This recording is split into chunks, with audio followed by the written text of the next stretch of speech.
हरिओम, प्रणाम, नमस्कार। सबसे पहले तो योग फ्रंट संस्था के नाम से जाने जाने वाला भारत का सर्वश्रेष्ठ उभरता हुआ और वैज्ञानिक योग संगठन के अध्यक्ष होने के नाते मैं रोशन पाठक आप सभी दिव्यात्माओं को हृदय से नमन करता हूं, प्रणाम करता हूं कि आज इतना समर्थन, इतना सहयोग, इतना सुंदर सा साथ आप सभी का योग फ्रंट को और योग फ्रंट के कार्य को मिल रहा है। इसके लिए सच में हृदय से आप सभी को नमन। मैं आप सभी को बताना चाहूँगा कि इस बेहद खूबसूरत और ऊर्जा से भरे हुए संगठन योग फ्रंट की पहली विशेषता ही ये है कि यहाँ सभी एक साथ खड़े हैं।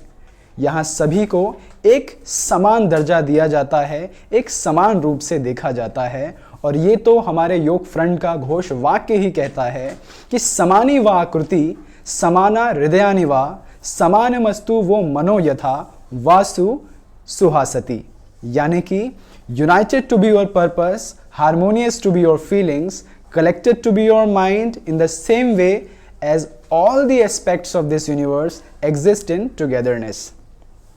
योग फ्रंट ऐसा मानता है कि योग में सब व्यापक है, योग में सब एक है। यहाँ ना कोई बाबागिरी है और ना ही कोई दादागिरी, क्योंकि आप स्वयं में इतने ऊर्जावान हैं, आप स्वयं में इतने शक्तिशाली हैं कि पूरा संसार ही आप में समाया है। तो फिर योग में कौन बड़ा और कौन छोटा? ठीक इसी प्रकार योग फ्रंट संस्था में ना कोई बड़ा ना कोई छोटा। मैं आप सभी को इस बात से भी अवगत कराना चाहूँगा कि योग फ्रंट केवल एक संगठन मात्र ही नहीं है, बल्कि योग विषय, योग प्रोफेशनल्स और योग समाज के विकास और बेहतरी के लिए चलाए जाने वाला एक आंदोलन है। अगर ऐसा कहा जाए तो बहुत ही अच्छा लगेगा, जिसकी शुरुआत आज नहीं बल्कि आज से लगभग एक वर्ष पूर्व 23 अप्रैल 2020 को एक रजिस्टर्ड योग संस्था, एक रजिस्टर्ड संस्था के रूप में हुई। और बीच में यह संगठन ने यानी कि योग फ्रंट ने अपना सहयोग एक योग के ही संस्था को दिया, जिसका उद्देश्य भी केवल और केवल योग की बेहतरी और योग का विकास था। लेकिन जब यह महसूस हुआ कि वो संगठन अपने मार्ग से भटक गया है, या मैं यूं कहूं कि वहां पर व्यक्तिगत प्रचार प्रसार को बढ़ावा दिया जाने लगा, तब योग फ्रंट ने अपने आप को स्वतंत्र करके अलग तरीके से काम करने का निर्णय लिया। मैं आपको ये भी बताना चाहता हूं कि योग फ्रंट वर्तमान में विभिन्न परियोजनाओं के ऊपर काम कर रहा है, जो कि योग के क्षेत्र को और भी ज़्यादा ऊर्जावान बनाने वाली परियोजनाएं हैं, जिसकी सभी जानकारी योग फ्रंट की वेबसाइट www.yogfront.oo पे मिल जाती है। और इन सभी परियोजनाओं के बीच एक सबसे महत्वपूर्ण और सबसे ज़्यादा आवश्यक परियोजना जो योग फ्रंट इस समय जिसके ऊपर कार्य कर रहा है, उसको हम जानते हैं योग कांति परियोजना के नाम से। जी हाँ, योग कांति परियोजना, जिसके बारे में अक्सर आप फेसबुक पर, यूट्यूब पर, ट्विटर पर, व्हाट्सएप पर, अलग अलग सोशल मीडिया के प्लेटफॉर्म्स पर देखते हैं और हमारी वेबसाइट पर तो देखते ही हैं। मैं आपको बताऊं कि योग फ्रंट वर्तमान में जिस योग कांति परियोजना के ऊपर कार्य कर रहा है, इस परियोजना में हम नियमों के आधार पर ये परियोजना लेकर के आ रहे हैं, जिसमें कि प्रत्येक यौगिक क्षेत्र में शैक्षिक योग्यता के आधार पर कुछ नियम सुझावित किए गए हैं।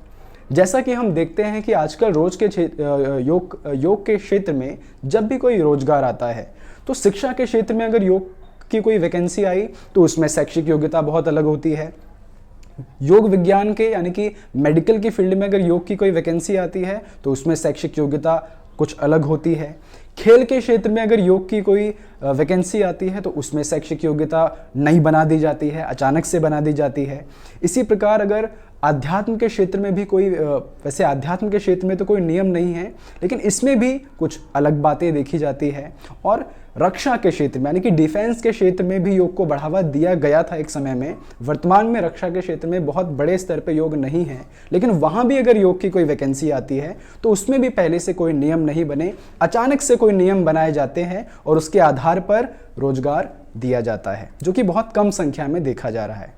और होता क्या है, इसी समस्या के कारण अलग अलग संस्था योग से संबंधित कुछ मांगे मांगते रहते हैं, एक एक करके मांगे मांगते हैं और सोचते हैं कि वो मांगे पूरी होंगी, लेकिन कोई भी मांगे पूरी नहीं होती और हम केवल वो मांग एक मांग बनकर ही सीमित रह जाती है और कोई भी लाभ योग समाज को नहीं मिल पाता, योग प्रोफेशनल्स को नहीं मिल पाता। तो यहाँ पर हम चाहते हैं कि क्यों ना हम अनेक मांग को मांगने से अच्छा है एक ही मांग मांगी जाए, कि क्यों ना नियम के आधार पर हर क्षेत्र में शैक्षिक योग्यता पहले से ही तय हो जाए। और अगर हर क्षेत्र में पहले से ही एक योग्यता तय हो जाएगी कि शिक्षा के क्षेत्र में योग का कोई रोजगार आता है तो उसमें ये शैक्षिक योग्यता, विज्ञान के क्षेत्र में ये योग्यता, डिफेंस के क्षेत्र में ये योग्यता, शिक्षा के क्षेत्र में योग की ये योग्यता, खेल के क्षेत्र में ये योग्यता, तो पहले से ही अगर ये चीज़ें तय हो जाएंगी तो शायद योग साधकों को, योग शिक्षकों को, योग प्रोफेशनल्स को किसी भी समस्या का सामना नहीं करना पड़ेगा। तो इसी के सारे नियम क्या हों, क्या योग्यता रखी जाए, ये योग फ्रंट संगठन योग कांति परियोजना के अंदर हमने ये सारी चीज़ें रखने का प्रयास किया है। इससे पहला काम तो ये होगा कि एक एक करके हमें अपनी कोई मांगे नहीं मांगनी पड़ेंगी। दूसरा, रोजगार के अनेक विकल्प उत्पन्न होंगे,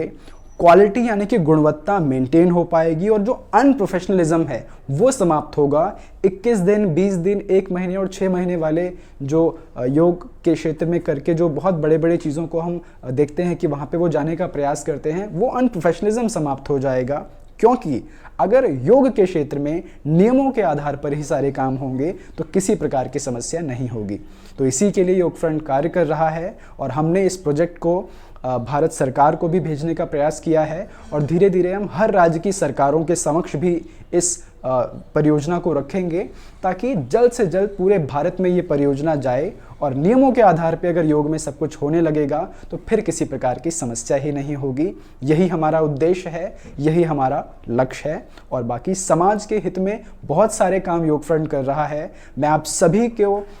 सभी को कहूँगा कि आप सभी योग फ्रंट से जुड़ें, हमारी वेबसाइट पर आएँ, हमसे संपर्क करें ताकि हम और भी तेज़ी के साथ और भी ऊर्जा के साथ योग के हित में कार्य कर सकें, योगिक समाज के और योग प्रोफेशनल्स के हित में काम कर सकें। धन्यवाद, नमस्कार, प्रणाम।